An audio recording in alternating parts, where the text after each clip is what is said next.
don't become a chef overnight. Please don't. It's really easy to kind of be like, okay, I'm going to go out and I'm going to work and open this restaurant and I've been cooking for 2 years. You lose this opportunity to learn and really like learn how to cook. There's so many people that immediately it's like, I want to be a sous chef. And it's like, why do you want to be a sous chef? You should learn to cook every station really, really well. Welcome to the Blackberry Podcast, where we share stories, wisdom, and insight from the amazing people we get to meet and collaborate with at Blackberry. I'm Sarah Chabot, and today I'm so excited. We are obviously in a new location. We've moved from the bunkhouse, which you're normally used to seeing, to Blackberry Mountain. Blackberry Mountain is just across the way from Blackberry Farm. We opened it in 2019 and sits on 5,200 acres. Here we are in the library, which is up at the top.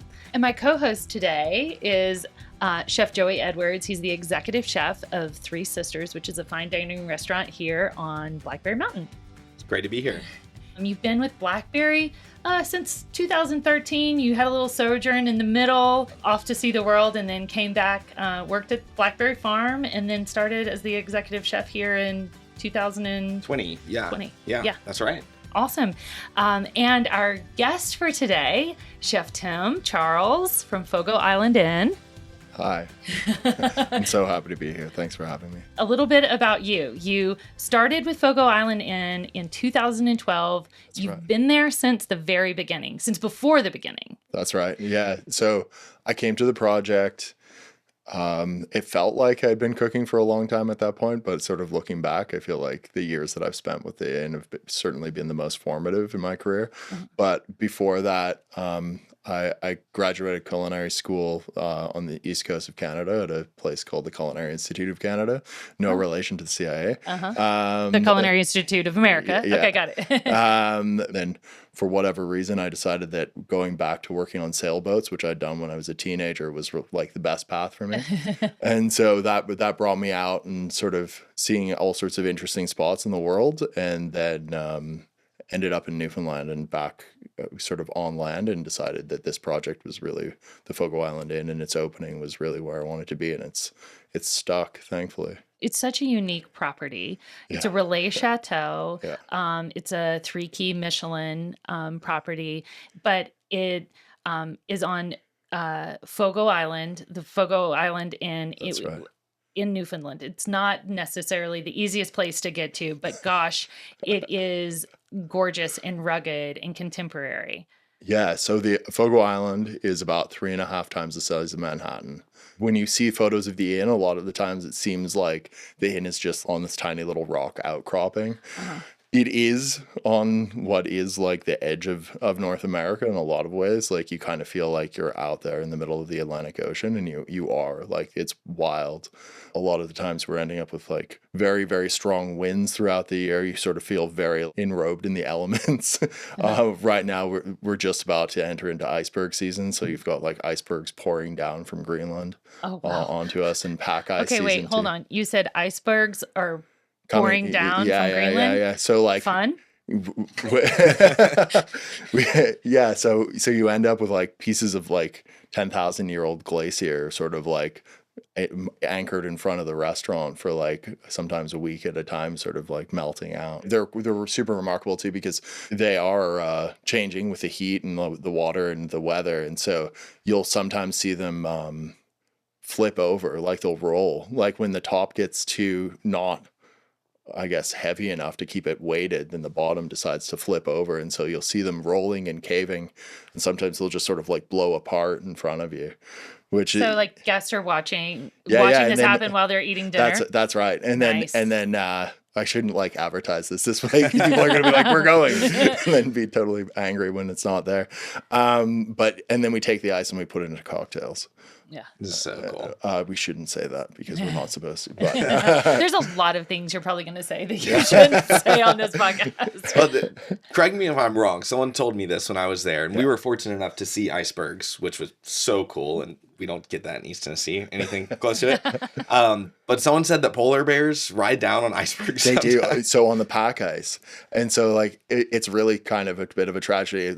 We go through these long winters, and just as like the light's changing and it's getting a little more like tolerable to be outside, the pack ice comes in, which is spectacular. So like the horizon where it was ocean is all ice. And it's all ice that was like winter ice that sort of formed and has come down from like Greenland and Labrador. And with that, though, come polar bears. A lot of the time, like young males, apparently, sort of go out to sort of find their future, and they come in on the ice, and so you'll get sort of people that have been out hiking and enjoying the weather, sort of sending out like messages like, "Okay, everyone back inside.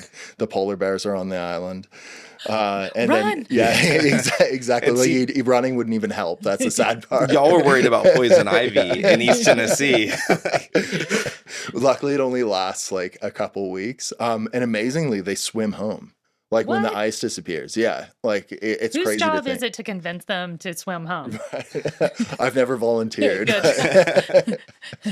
Okay, so we have to like get to the story of like how you got to visit Fogo Island Inn.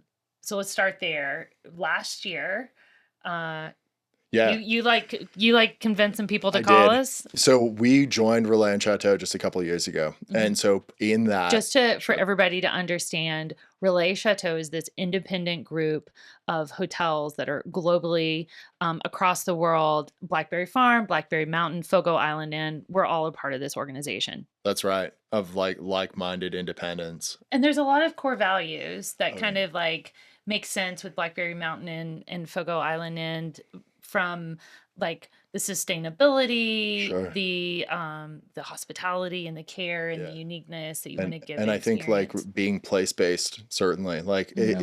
what's happening here, it's specific to the spot. Like you couldn't do this in a genuine way anywhere else but here. Yeah. Right. Like the type of hospitality that's expressed through that is very, it's authentic just in its nature. And likewise on Fogo Island, because so much is specific to that place. You couldn't replicate it anywhere else. It is just of it. Yeah, I think the way that we felt in your kitchen really exemplifies that. You know, we've worked in a lot of kitchens in the past, and there's a lot of great kitchens that I've had the fortune to go into. But it was pretty wild, you know, what it took to get to your property is a lot, you know, a couple days of travel, and, you know, no one ends up on Fogo Island by accident. Except for the polar bears. Yes. Yeah, apparently. But from someone from, you know, East Tennessee, like if I was on Fogo Island by accident, something went terribly wrong. But, you know, being there felt very different. But when we went to the kitchen, it felt very at home. There was like this very similar, like kindred spirit in the kitchen. And I think the kitchen cultures that we both tried to create in our kitchens are pretty similar and very hospitality based. And honestly, that was one of the biggest takeaways of being on Fogo Island and being in your kitchen, was that feeling of hospitality. Thank you. Yeah, one thing that I noticed immediately was, well, even when we had our sort of preliminary phone calls, was your sort of excitement around ingredients, and especially ingredients that are sort of growing wild in the place and sort of coming from like this like I don't want to say hyper seasonality, but like respect for what's happening in that moment and wanting to celebrate it and like use it as a sort of punctuation in time. Yeah. Yeah, totally. We had a lot of fun foraging Yeah. on Fogo Island Oh. and stumbled into some really cool stuff by accident too. Yeah. Yeah. Well, and I think that the excitement that people bring when you're sort of doing these exchanges and sort of like sharing knowledge and the cooks that are there, like a lot of the cooks on our team are just starting to kind of like understand the sort of vast larder that's at our doorstep. But when you bring people like you that you like, you can actually sort of get deeper with them and sort of say like, oh, this reminds me of this, or we have a version of this where we are, it kind of adds even more sort of, I don't know, grit to the fabric of the whole thing. Yeah. Yeah, finding other people that are passionate about something definitely makes you think like, oh, this is cool. It's not just like my weird hobby, you know, on the side. There are more of us. Yeah, that means totally. It's not weird. I feel like I am like on that edge of from wanting to be a foraging person, but also have a deep fear that I will pick and eat the wrong thing. That's a good thing. Yeah. So was it like you going to different places, you're like, that looks like, sumac, but it's not. Yeah. Like what was there any of that in I think what you said is any person that isn't cautious is dangerous. Yeah.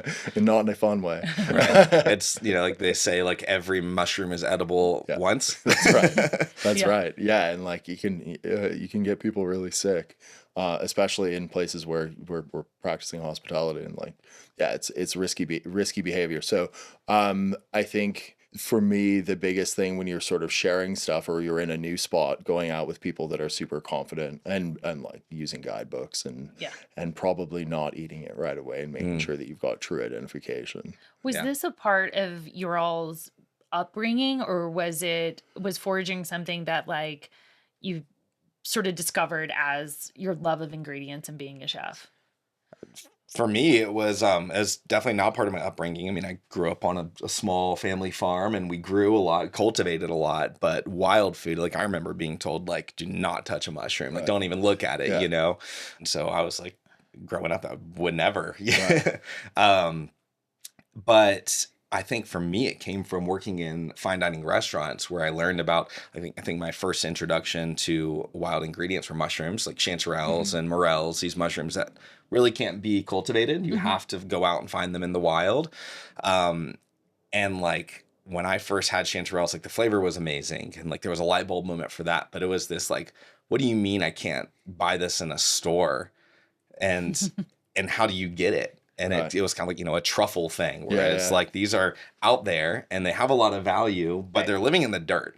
Like, and you can find them. And if you find them, it's an amazing culinary experience. And then just kind of unlocking that whole door of like, there's so many other things. There's the big ones that people see on menus a lot, like your ramps here in the Southeast and different wild mushrooms.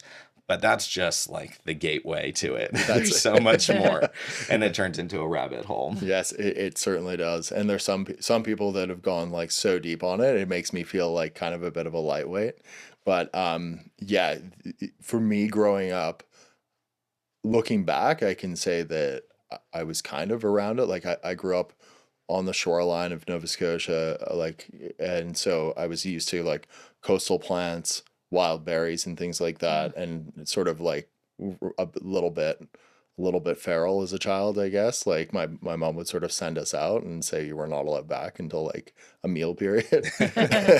And because of that, I think we kind of knew that you could pick like different plants and they tasted, and like the different berries that were coming out at different times, and like sort of understanding kind of, I guess, seasonal rhythms, and like a bit of familiarity in comparison to like someone coming from a sort of city, I suppose. But arriving on Fogo Island and the time that I sort of spent there is definitely amplified that sort of understanding of like seasonality and what it is to kind of see things sort of progress throughout the year, from like little tiny sprouts all the way to like dried seeds. Like you're seeing further purpose with those ingredients you're finding out in the wild, right? Because you're already imagining how it's going to happen. For sure. Yeah, I think application, and also, I think at this point I've had the advantage, much like I think like you, Joey, here, where of like time of like multiple seasons to like sort of keep encountering it, because again, like these things are happening only in like tiny windows. Like you've got like a week and a half of it being in this state, like as a shoot, and during that time you won't get to do it again until next year. And then like another year after that and another year after that. So your total time working with this product, in fact, after 4 years, is really only a month. Yeah. So like it takes a while to kind of really start exploring what the potential of it is. Yeah. Yeah. I think the humble blueberry is a great example. It's like you walk out the door of Three Sisters and the whole mountainside is covered in wild blueberries. What? Yeah. So blueberries are something that like we feel like, well, we have to have that on the menu. Yeah. And you could go out in June and harvest they're smaller than like your cultivated varieties, and they're amazing. Yeah. You could harvest them and you could, put them on a dessert or something for a week. Yeah. And like you're lucky if you're a guest and get to have them for that week. But there is like a responsibility to be like, man, I want to like do something with this so we can have it for an entire season, Right. you know? And so there is almost a challenge. Like, how do I stretch out the life of this and preserve it in a way, or do something with it that can stretch out the life? Yeah. And what else can you do with a blueberry? Like, you know, we've kind of checked off the list all sorts of wild ideas, which is a fun thing, but you're totally right. It's such a small amount. The green? Oh yeah, the unripe. Yeah, We've done the caper thing, and you have you used the leaves at all? we haven't. We've used the really young leaves that are still like, super kinda tender. like green tea, sort of. Yeah. Totally. Is that showing up in a salad? I think when we did it, it was we pickled them. Okay. Yeah, we pickled the little leaves, Yeah. which I think did end up on a salad. Nice. Yeah, it's there's so many opportunities in all of it. Yeah. And then you get into like, okay, there's the life cycle of the fruiting part of the plant, you know, the blossom and the berry and the seed, but then also what about the leaves and the bark and the roots and then there's some plants that's like you find out you can eat the whole thing depending on what time of year it is, and it's really special. Yeah, it really is. But then, like, tell me about how, as a forager, you're also practicing like responsible behavior. Because like you're not pulling up the whole. Totally. Yeah. I think, you know, ramps are another good thing to talk about because I think in the past few years, well, really the past decade, they became popular. They've been used for a long time, but you really started to see them on menus everywhere, and the alarm started sounding. It's like, don't use ramps. It's unsustainable. All these restaurants are coming through and clearing up the ramp patches. And I was very much a part of that, like, oh, what are we doing using ramps? Like, this is not a good thing to do. And it took me kind of getting out into the field, talking to people that have been harvesting them sustainably for a long time, and getting a little perspective of my own, and realizing that, like, absolutely, if that trend that happened in the early 2010s continued on, it probably would be bad. But I think the foraging trend that was happening at that time boomed, and then people realized there's poison ivy, there's ticks, it's hard. What do you do with a dirty ramp? Like, it actually isn't that cool after all. And the like fad of it died off. And so I think naturally it solved itself a little bit.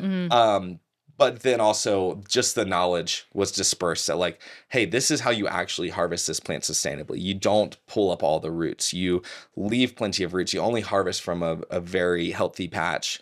Taking leaves, especially a small amount of leaves from plants, is really a better practice. And I think that maybe it was necessary to sound the alarm, and the word got out. But I've seen in my personal secret ramp patches, don't ask. All right. I've seen them expand in the past few years, which is really neat. And then also, like, you can buy ramp seed now too, which is kind of neat. A lot of fun. Yeah. Do you have product at the end? that you're like, excited about? Wow. Well, I guess, like, going back, you sort of asked a question just before about the ethics of these things and, like, the ethics of harvesting. And that's something that we try to, when new team members come to work with us, we've sort of introduced for especially all the culinary and food and beverage team. Part of our orientation is like safe foraging practices. That's so cool. where we wanted to sort of make sure that people understand about, like, these are good books that you can use as identifiers. Please don't feed these things to guests unless you know for sure. Really, like, and how to pick responsibly, like you're saying, like, small percentages of a plant, don't go back to the same spot over and over. Like, just doing it in a good way. But we've been learning throughout it. Like, for a long time, there's this fantastic plant called rose root. It's very special. It takes a really long time to grow. But we didn't realize how long it took for it to grow. Sometimes it can take like dozens of years for it to get established, and a lot of the time it grows in really precarious places, like on a cliffside. Smart plant. Yeah. But what's special about it is the leaves. It's a succulent, and the leaves are actually really delicious. Like, a lot of the plants that are growing, of course, next to the shoreline, as you'd expect, have like a salinity, which is really remarkable in itself. And these ones, so like we were using the leaves and the roots as you'd expect, rose root, it has this like really magical rose scent. And so we were like doing all these things with it, and then only to find out that in fact it's like listed as like a red list species, and so like it's endangered, which you wouldn't expect because you see it all over the place. But so then we kind of had to do an education piece with everyone, like, okay, we're not going to do that anymore.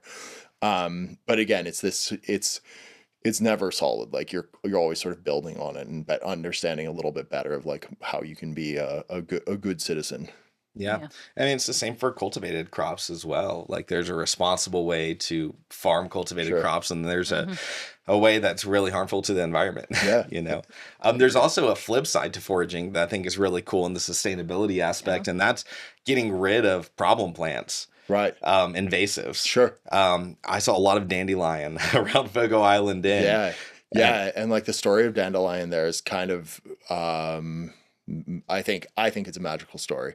And that's that when we first opened, there was this sort of conversation happening in the community because there are all these like young cooks out sort of picking things, and like community members coming to eat with us being like, what is this? And it's like, this is the stuff we were picking outside. And they're like, kind of a bit of an apprehension around it.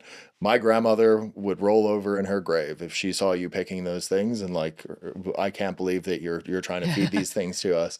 But without being like saucy, the reality is that those plants, a lot of them like sorrel and dandelion, were brought there by settlers.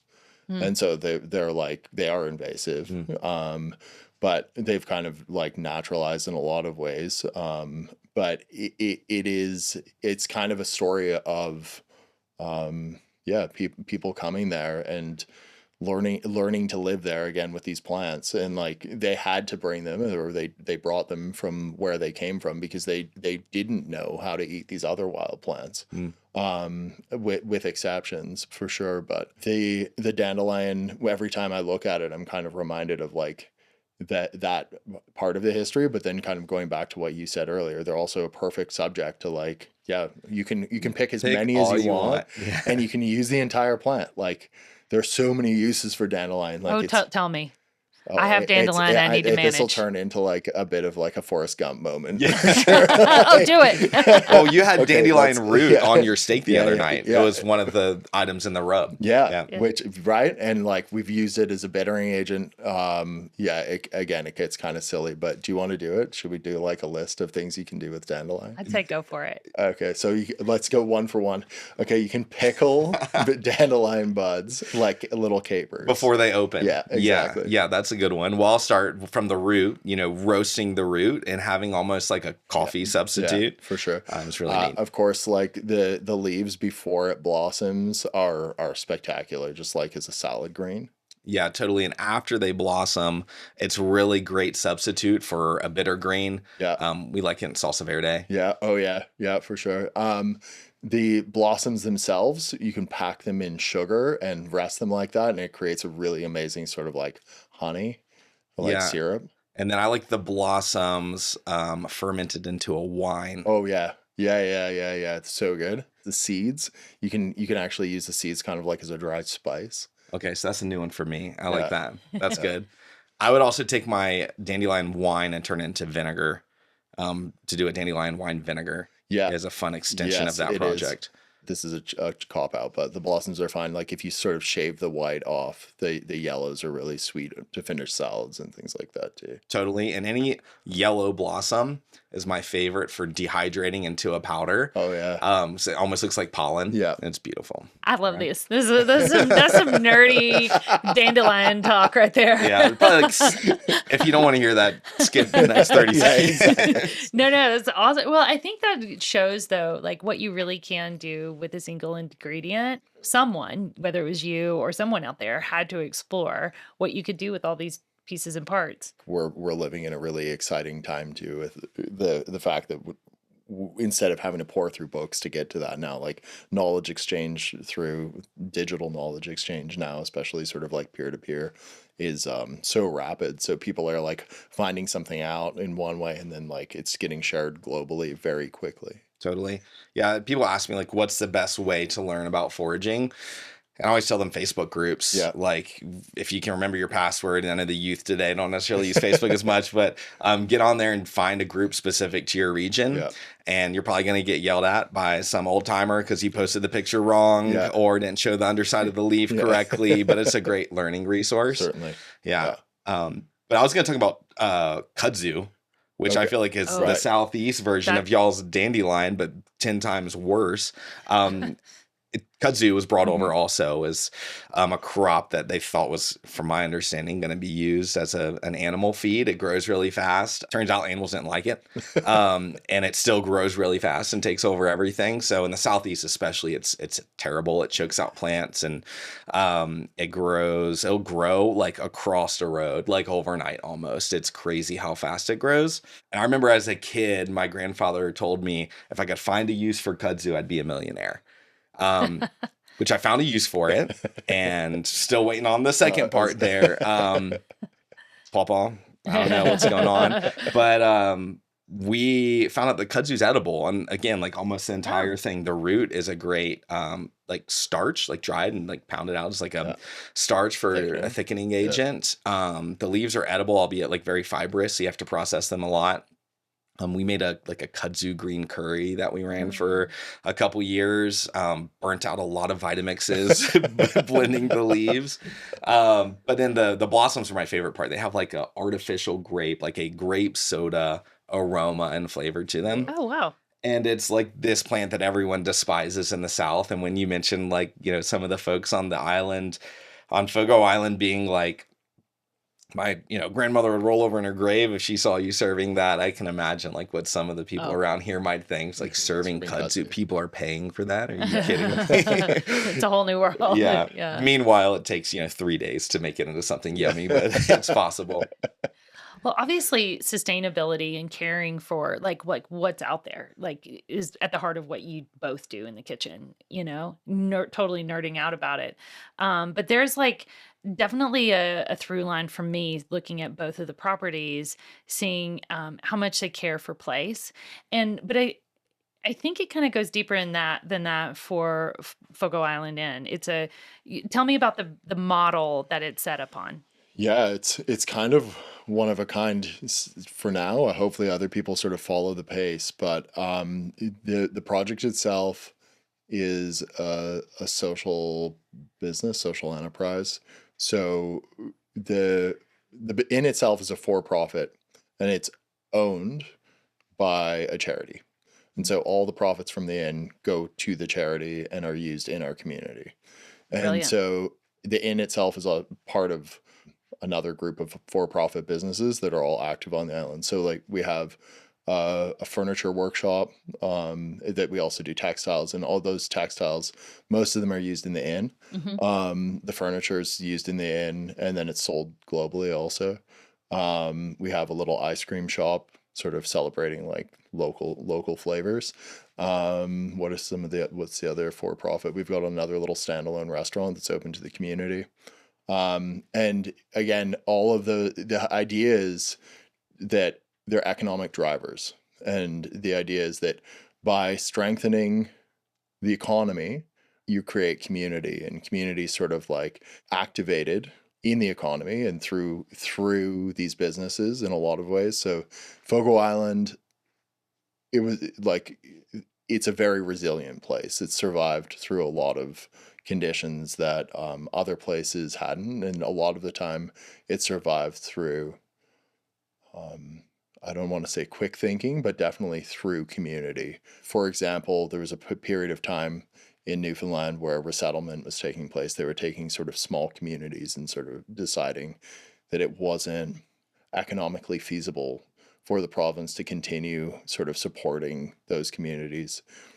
So what they did was they sort of showed up and they said, listen, we're going to give you this little small pot of money and you have to leave.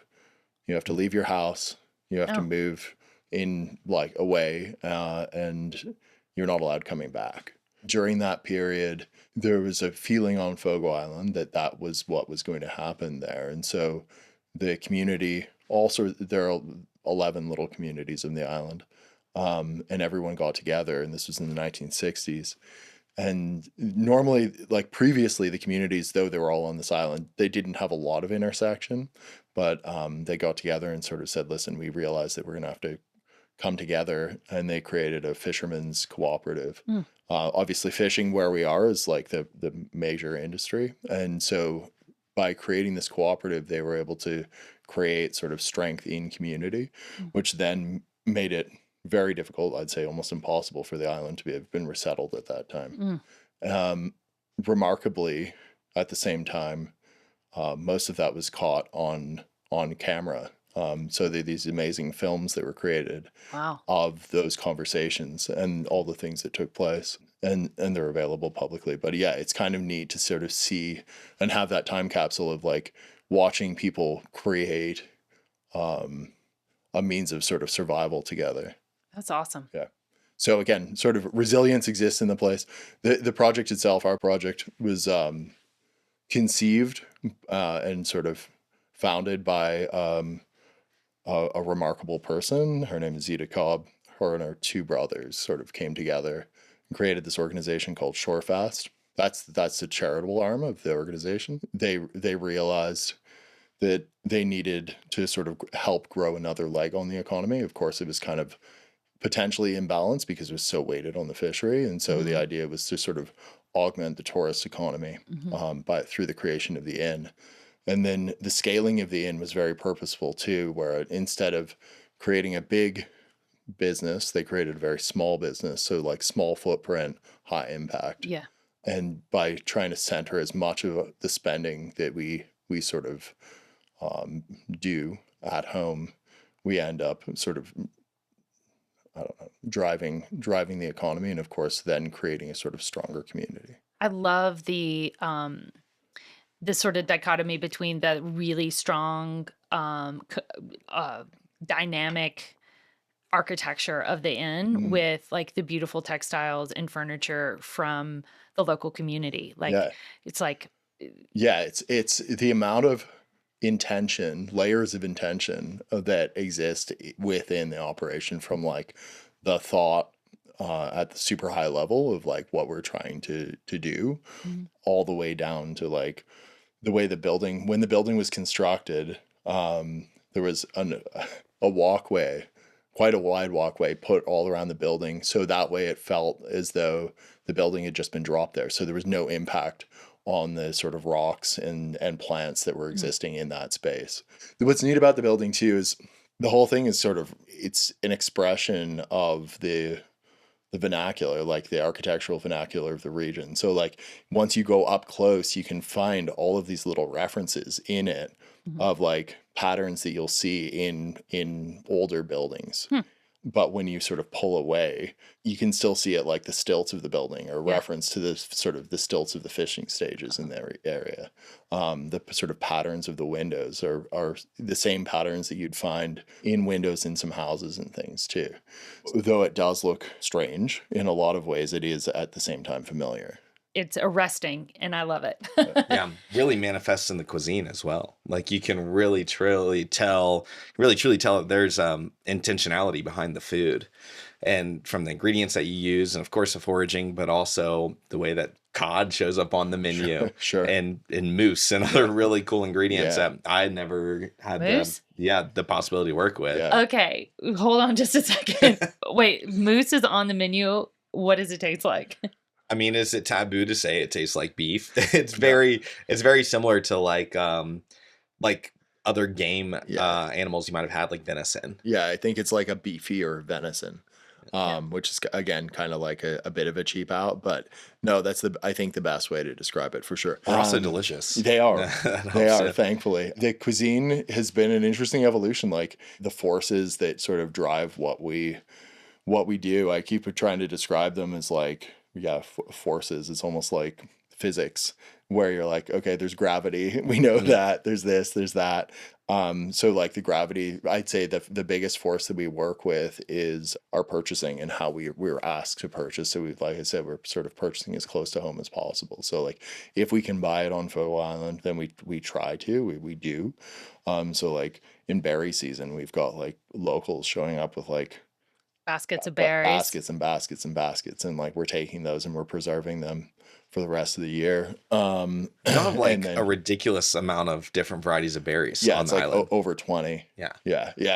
Whoa. And do they all come in at the same time? No, like you get waves. So like from what's the first ones that we end up seeing? Yeah, I think the first ones are different varieties of blueberries and like huckleberries.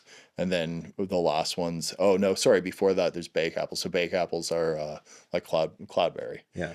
Whoa. Cloudberry, bacon. I have never heard of these things. But no, cloudberry. No, what does it look like? Cloudberry is like this like tiny little orange berry that grows like probably about 4 or 6 inches off the ground in kind of like boggy areas. It's related to like raspberries. It's kind of like, I don't know if you've ever seen a salmon berry before on the West Coast. They're a funny fruit. Some people don't like them because the flavor's intense. Like there are a lot of berries that we have, like in other berries, the lingonberry, we call them partridge berries, but like some people think that they're, again, like they're an intense flavor. There's another one, squash berries, which some people call them like stinky foot berries. Yum. Yeah, Really but like cut to the chase on the flavor is delicious. Again, it's like the nose is a little bit much, but we have like all of these things that we're able to work with. The other forces that we end up dealing with are like the guests that we've got coming to stay with us. They're coming for multiple days. So like we can't present them with the same menu every night. So we have to problem you have. It's a wonderful problem. Yeah, it's a fun challenge for sure. Yeah. So we run a 7-day menu. So like we do a full change every day. Yeah. And then like at lunch and at breakfast, we have changing items also. And again, just to kind of keep it fresh and interesting. And we have a couple other spots where people can eat too, much like this, where we've got a building, we call it the Shed. It's not very shed-like, but it's like an outbuilding. It looks a lot like the Inn because it's designed by the same architect, Todd Saunders.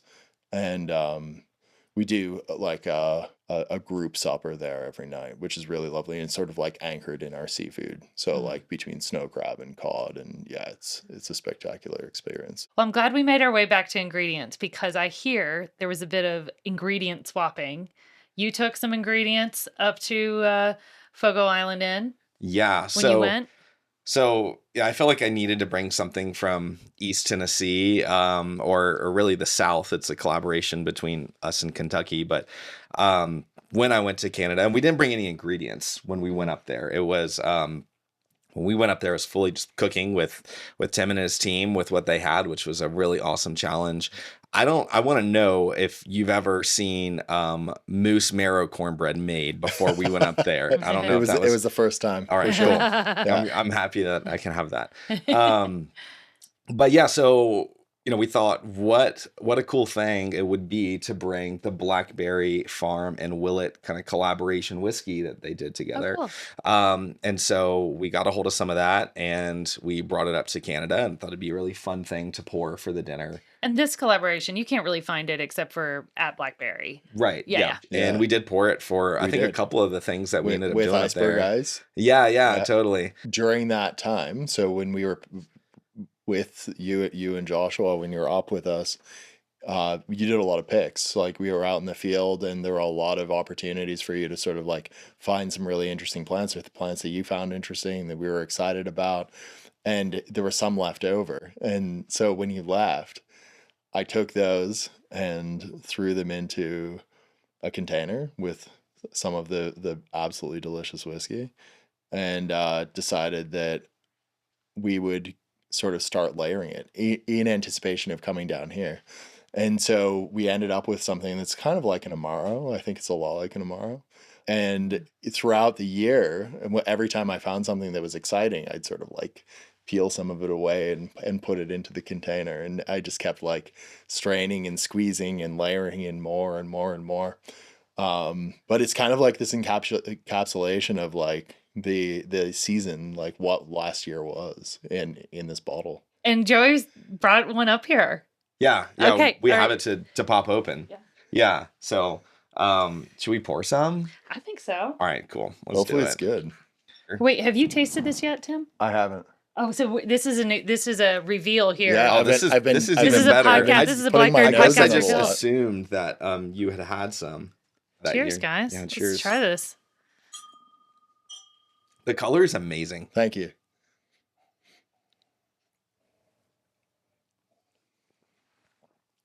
Oh wow. This might be my favorite Amaro. Well, thank you. I wasn't really sure what to expect, but this is better than what I expected. And I mean that in a good way. Like I knew it was going to be awesome, but it's like... So one of my favorite things in this are the cherry leaves, the pin cherry leaves that we put in. So you can kind of get a bit of an almond back. the star of this, and I shouldn't be giving this up to the world, but I kind of want to, there's bee propolis in it. That's so cool. So it's medicinal. So this is a healthy drink, It is y'all. healthy. Yeah. Medicinal in what way? Tell me. What's it going to cure for me? Everything. It's just like original liquor, right? Like where they used to bring it around and like sell it to everyone and say it's going to heal It's going to like help my hair grow and stuff like that. It hasn't helped mine. But. Yeah, it is lovely. Just looking at this list of there's a lot of things I have never heard of, like partridge berry leaf. Yeah. Creeping snowberry vine, sea truffle. What is a sea truffle? It grows on bladderwrack seaweed, and when you first pull it out of the water, there's not much going on, but as soon as it's dried, it has a lot of the same sort of ethereals that you find in truffle. And wow. like you couldn't one for one it, but it definitely has like, it's pungent, and it's pungent to a point that like if someone had it in their backpack or on the other side of the room, you'd be like, what is that smell? That was maybe one of my favorite ingredients that we got to work with. We made like a bacon broth for a dish that we put some of the sea truffle. Yeah, the sea truffle in. Yeah.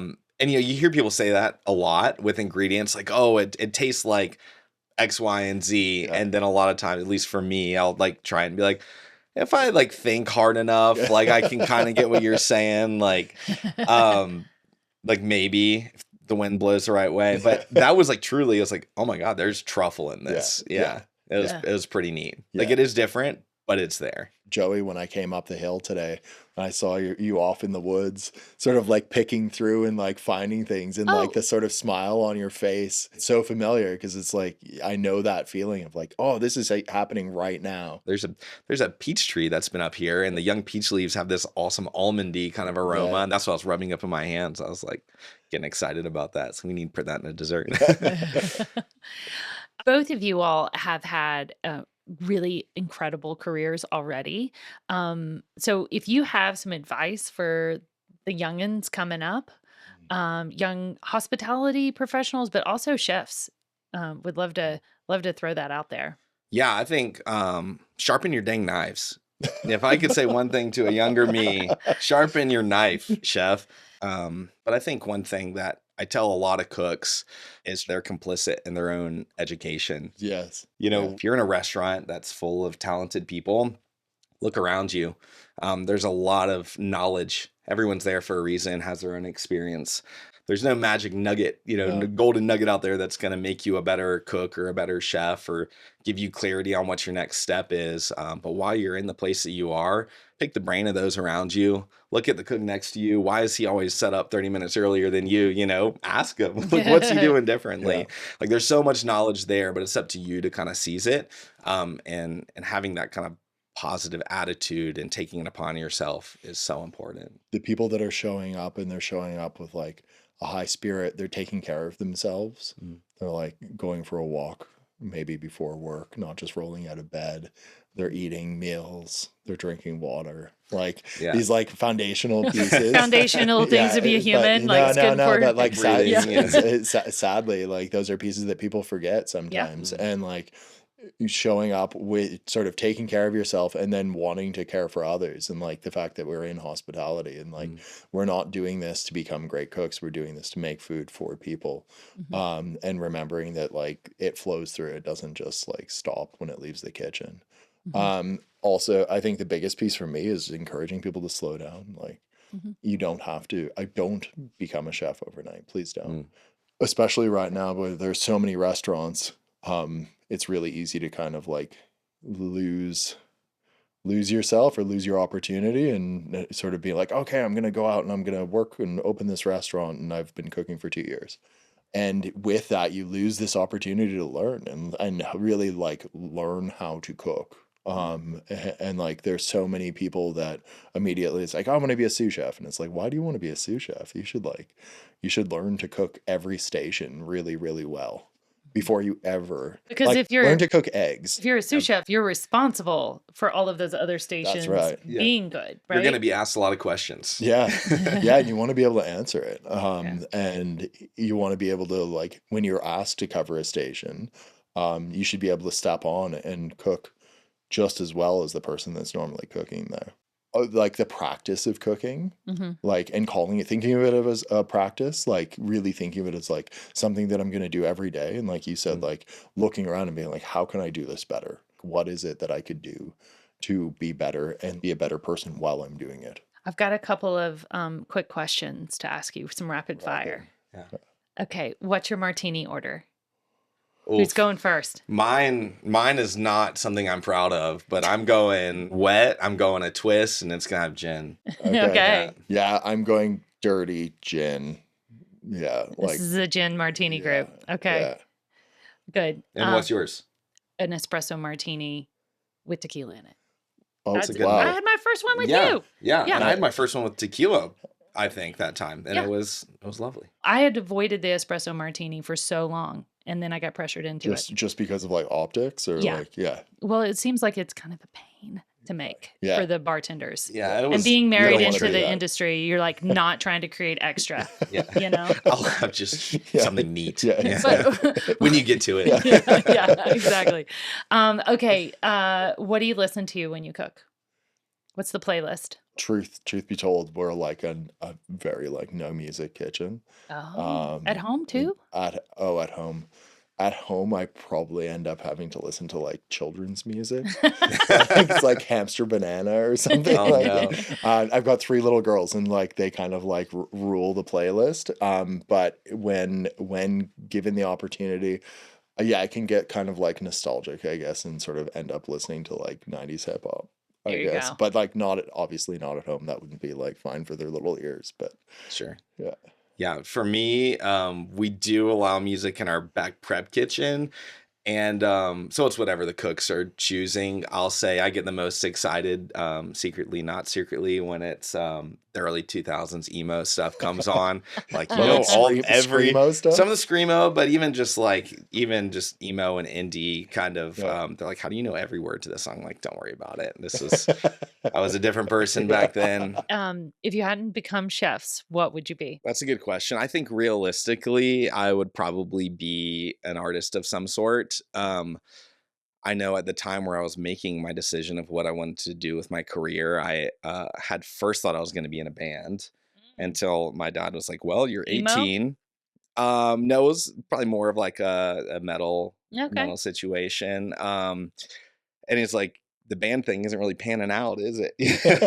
Thanks, Dad. So you could do that, but like, you're gonna get a job or go to school or what in the meantime? And culinary school happened, but I think that if I would have stuck around outside of the culinary industry, I would have ended up, some sort of art offshoot. That sounds. Yeah. What about you, Tim? I think for a long time it was like I wanted to design sneakers. That was something, and then Okay. like I was really into like fashion, I guess, for a bit, and then that kind of like petered out. And then for a while, I thought I was going to be a writer.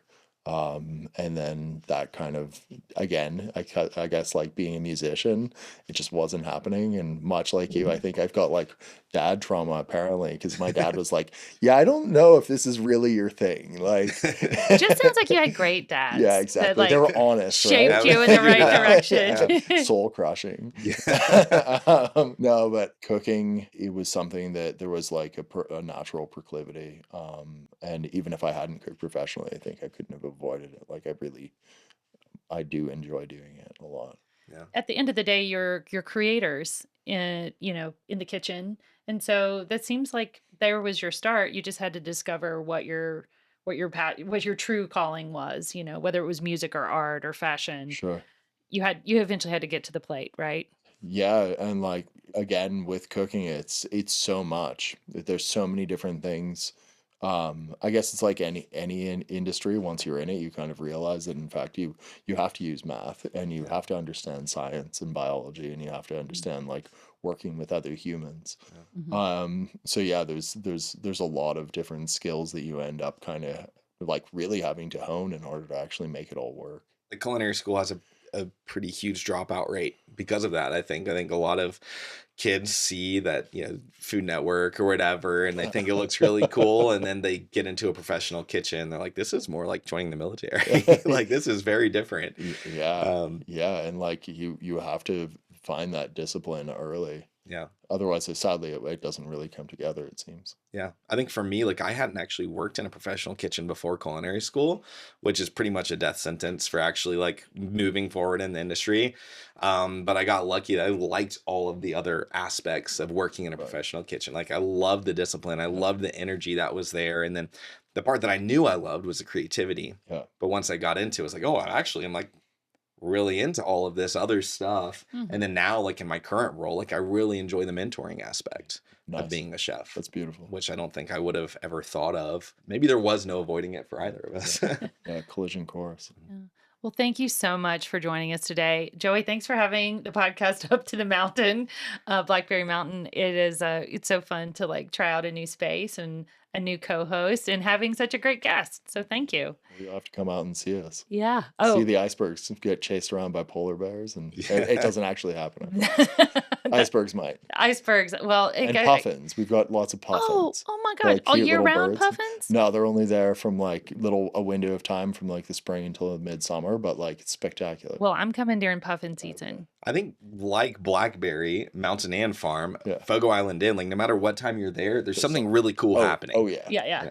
It's just what window are you there for? Right. You there for the whales? You there for the icebergs? There for the puffins. The berries. Yeah. The berries. So Tim, really quickly, how can everyone find you and find Fogo Island Inn? So me, T_S_Charles is my Instagram. We'll put that in the show notes. Sure. And then the Fogo Island Inn, I think if you can find it, like just search it.